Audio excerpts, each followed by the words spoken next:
Jika dahulu Pekan Gopeng cukup terkenal dengan industri pelombongan biji timah, namun kini ia semakin mendapat tempat di kalangan pelancong tempatan dan antarabangsa dengan pelbagai tarikan eco-pelancongan. Bersama saya Wan Al-Azawan Halim mendalami aktiviti sukan air lasak yang dijalankan oleh Rada Adventure di Sungai Kampar, Gopeng Perak baru-baru ini.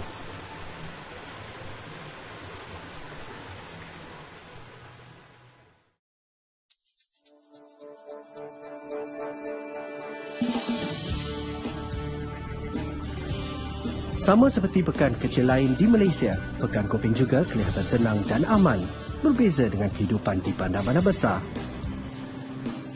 Di sini tiada kesesakan lalu lintas atau penduduk yang ramai, menambahkan lagi kedamaian dan ketenangan yang sedia ada. Namun di sebalik ketenangan dan kedamaian ini, terdapat tarikan menarik yang mencabar minda dan fizikal bagi penggemar sukan air lasak seperti sukan white water rafting.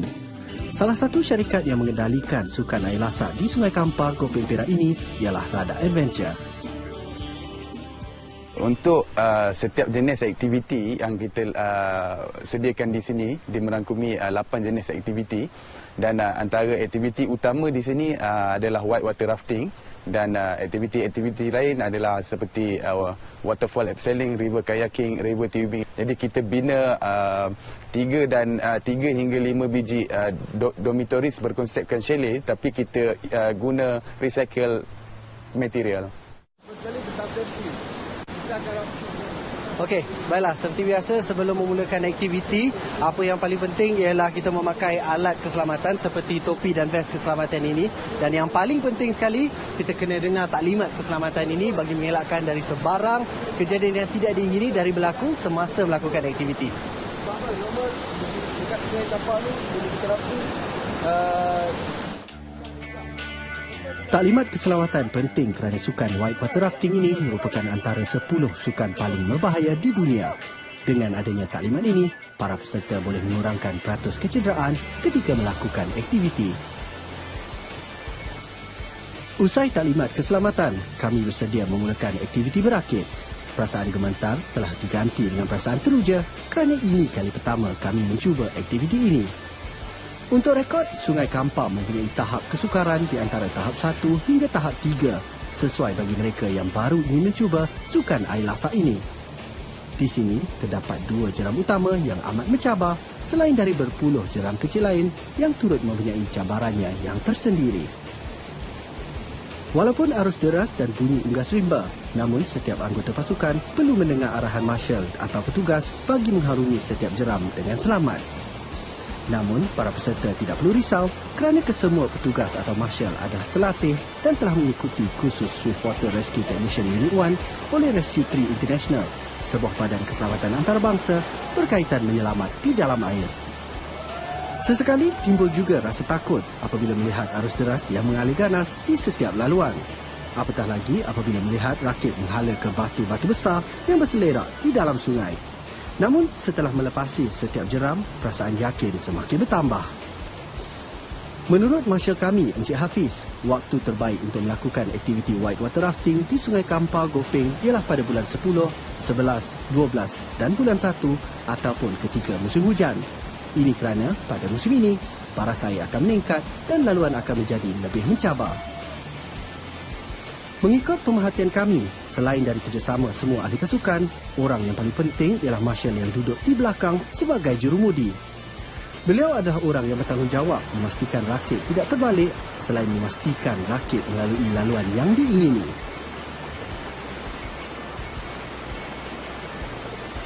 Bagi merasai perasaan berada di dalam air deras, rakit sengaja diterbalikkan dan kami semua terjatuh ke dalam air. Ketika ini, kami hanya perlu bertenang dan membiarkan diri dihanyutkan arus sementara menanti marshal menyelamatkan keadaan.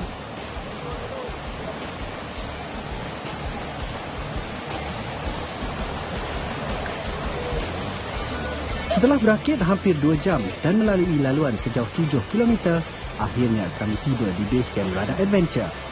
Walaupun agak penat, namun masing-masing amat berpuas hati.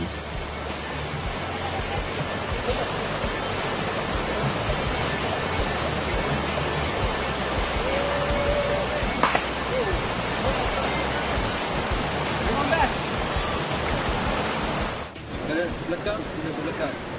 Okey. Okey, sekarang ni kita semua dah bersedia untuk acara tubing.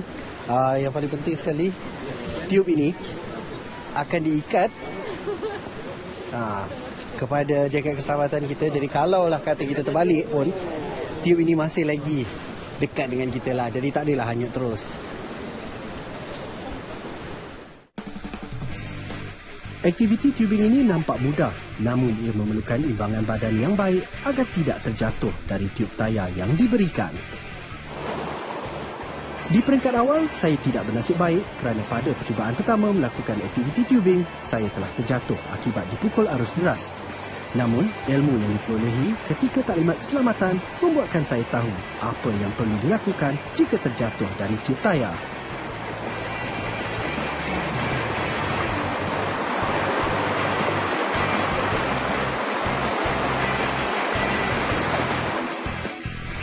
Okey, tubing memang cukup mencabar. Baru je mula dah tergolek dalam air. Tapi apa pun, tak apa. Kita ada perjalanan jauh lagi. Kita nak teruskan. Jom. Bukan saya sahaja yang jatuh ke dalam air. Semua yang melakukan aktiviti ini tidak terlepas dari terjatuh kerana arus deras dan permukaan sungai yang berombak. Aktiviti ini secara tidak langsung dapat mewujudkan rasa yakin diri dan tidak panik apabila terjatuh ke dalam air. Apabila tiada arus dan air tenang, itulah masanya digunakan untuk menikmati keindahan pesisiran Sungai Kampar yang masih lagi terpelihara keasliannya. Selain imbangan badan, pergerakan tangan juga digunakan untuk mengayuh agar tidak terlanggar tebing sungai. Ada ketikanya tangan terasa letih setelah mengayuh tidak henti-henti. Namun, perjalanan sejauh 1.5 km perlu dihabiskan sebelum tiba di checkpoint seterusnya.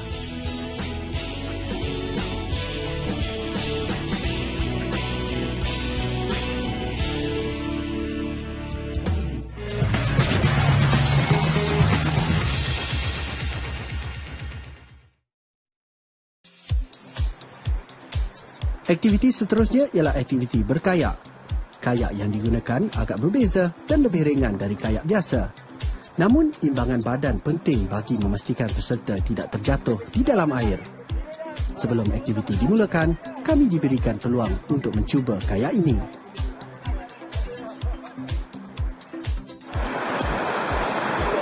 Okey, selepas selesai aktiviti tubing, sekarang ni kami akan berkayak sejauh 1.5 km dari sini.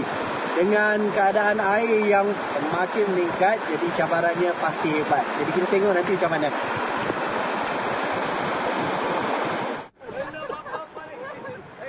Belum pun mula berkayak, ada juga yang terjatuh ketika mencuba kayak ini.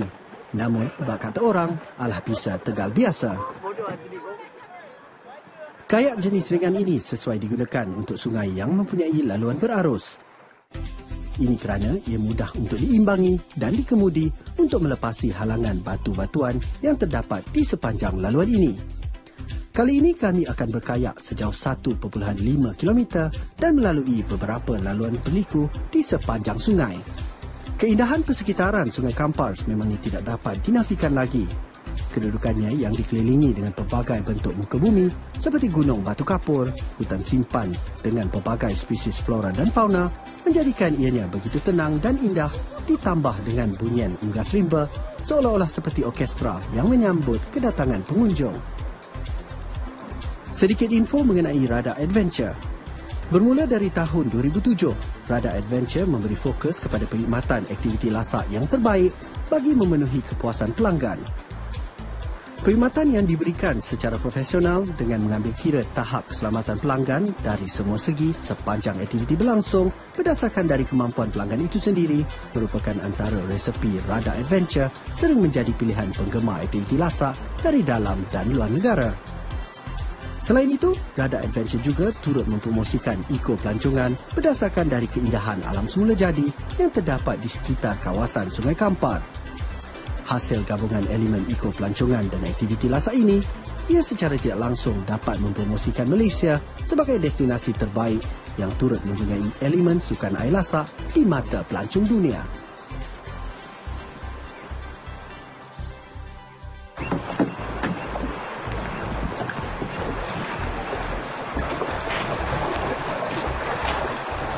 Okey. Kita baru saja lepas melalui perjalanan sejauh 1.5 km.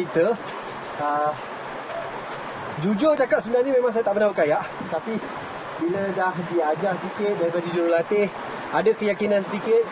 Jadi walaupun pun cabaran dia, siap terbalik 2 kali, tapi yang penting sekali kan, dia memang best. Memang best. Kalau diberi peluang, saya nak cuba lagi. Satu lagi aktiviti yang ditawarkan oleh Radar Adventure ialah waterfall abseiling. Seperti biasa, sebelum aktiviti dimulakan, peserta perlu memakai pakaian yang sesuai dan diberikan harness untuk tujuan keselamatan. Ini diikuti dengan taklimat keselamatan ringkas tentang apa yang perlu dilakukan ketika menuruni air terjun. Jika tidak mengikut arahan, peserta boleh tergelincir kerana permukaan air terjun yang licin. Baiklah, sekarang ini saya berada di air terjun Ulu Geruntung, di mana di sini selain dari sesuai dijadikan tempat perkelahan, anda juga boleh melakukan aktiviti lasak di sini, iaitu water abseiling, di mana para peserta kena turun air terjun setinggi 15 meter dari atas sampai bawah. Tapi sebelum tu, kita nak kena daki dulu bukit ni.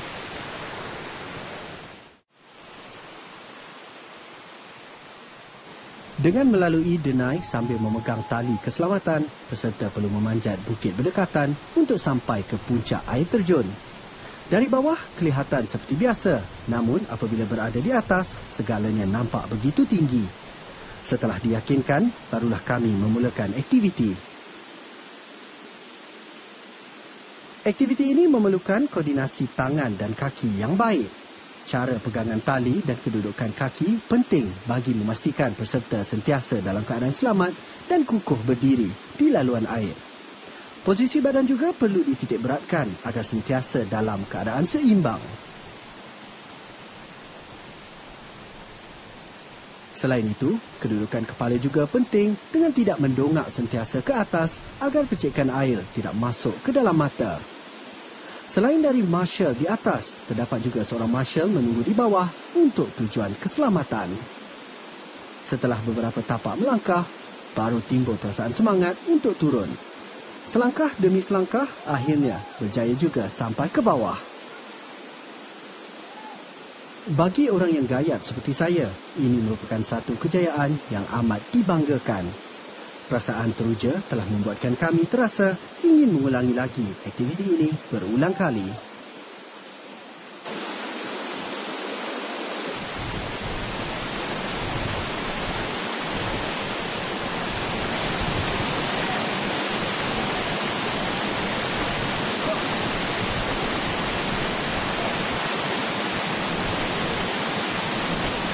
Okey, mula-mula memang takut, tapi bila dah sampai separuh jalan, semangat tu ada. Bila kita dah dapat imbangan, semuanya jadi senang. Tapi yang paling penting sekali, kita kena percaya badan kita kena percaya tangan kita untuk pegang tali tu. Memang best.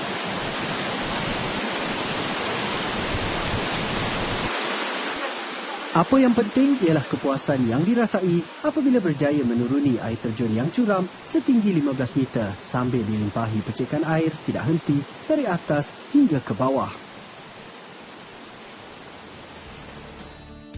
Setelah penat melakukan aktiviti lasak, pengunjung boleh berehat sambil bersantai di Gopeng Guest House and Cafe di Pekan Gopeng berhampiran dengan stesen bas Gopeng. Dengan lokasinya yang strategik, ia merupakan pusat sehenti yang menawarkan pelbagai perkhidmatan seperti penginapan, kafe dan pusat informasi mengenai tarikan pelancongan yang terdapat di sekitar Gopeng Perak. Dekorasinya yang unik dengan menu istimewa menjadikan kafe ini pilihan warga tempatan dan asing untuk bersantai pada setiap malam.